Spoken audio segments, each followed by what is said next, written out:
This presentation correlates to two things, both the reading that you have done in your textbook and also your requirement for your master's program to create portfolio entries. We will also talk a little bit about how portfolios are going to begin to relate to the teacher effectiveness model that will be part of teacher evaluation throughout the state of Wisconsin. A good portfolio is a collection of work that shows efforts and most importantly, progress and accomplishment. A portfolio is truly a reflection of the individual's performance on a relevant set of tasks or a certain list of criteria. In your Concordia portfolio, it is demonstrating the 10 teacher standards. For you in your classroom, you would have to determine what the task or criteria is for your students. Portfolios do provide a broader view of a student's performance, but you also have to remember that the format also requires a tremendous amount of time for the teacher.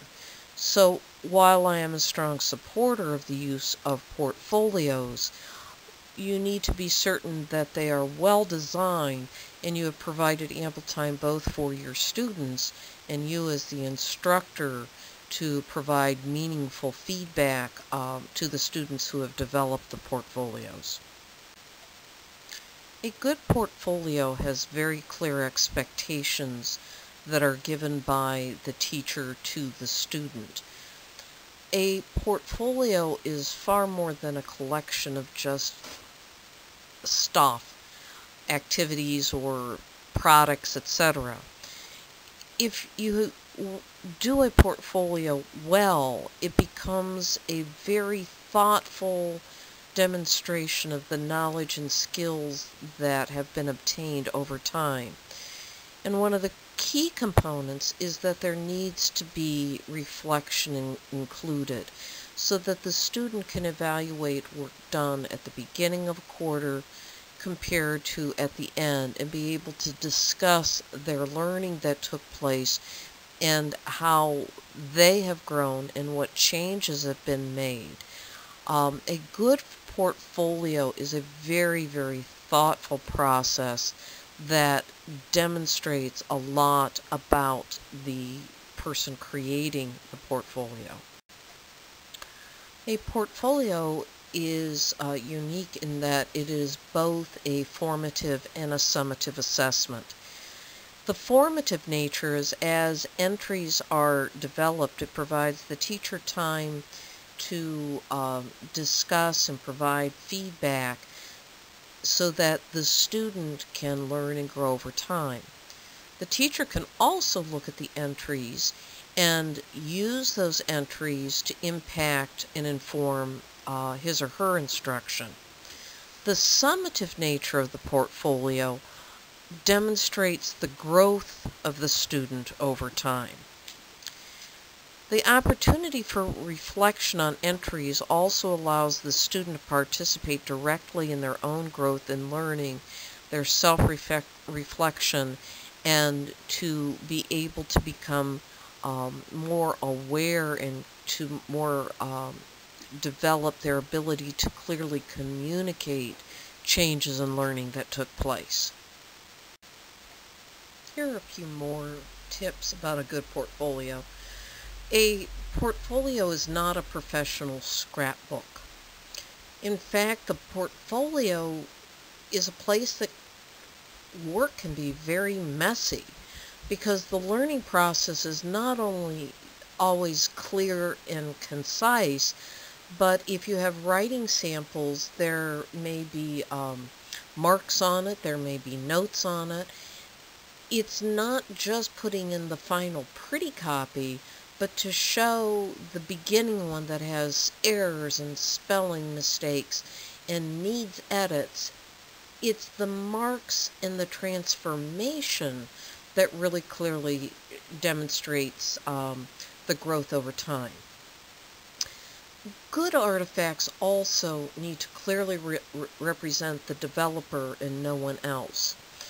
In your own professional portfolios, if you put in a portfolio entry that is a Word document that you indicate that you have created, that's good, but there's no clear assurity that you were the one who created it. But if you take that entry, activity, or assessment, and you have students take it, and you write a reflection, or you show that this was the first draft, and after students took the assessment, or after you used one of the tools or rubrics that have been introduced to you in this class, and create a new assessment, a new and improved assessment, then you can show your professional growth and learning over time, and then it takes a Word document into an experience, into a richer, deeper reflection that is uniquely yours.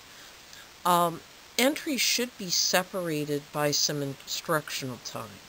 So it could be a class period, it could be several weeks or months, just so that there's the ability to document growth.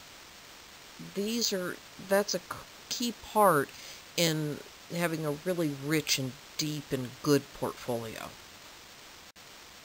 Here are some advantages and disadvantages to portfolios. As you read through these, I want to point out some that I like. It's that this is a creative method of assessment, and it is very, very personal.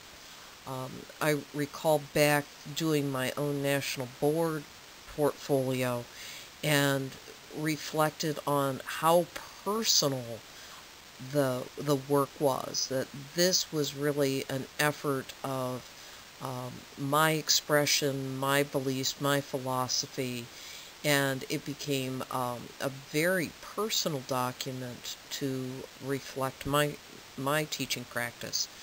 The disadvantages is it is time consuming, and as a teacher, you need to be certain that you are allowing time for the development as well as the feedback and the grading. And a portfolio is suited to some disciplines. Writing is a good one. Art, where you are constructing something. But it's not always as good for other subject matters. For example, math may be more difficult to create a portfolio. It is critical to have a concise and clean rubric ahead of time so that students clearly know what they are supposed to be developing. So if that is not clear, that can be a disadvantage as well. Since Act 10 was passed, we are, as teachers, going into a new teacher effectiveness model and a new form of evaluation.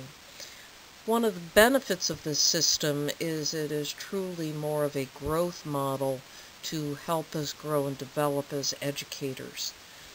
So as you read the unit on portfolios, as you go through this presentation and create portfolio entries, think also about developing personal portfolios with strong artifacts, because they will be critical for demonstrating your performance as a teacher and a practitioner. Even if the portfolio is never collected or reviewed by anyone, it is a personal record of your practice that you have for yourself and to share. Now it's your turn. As students in master's programs, you are required to create a portfolio.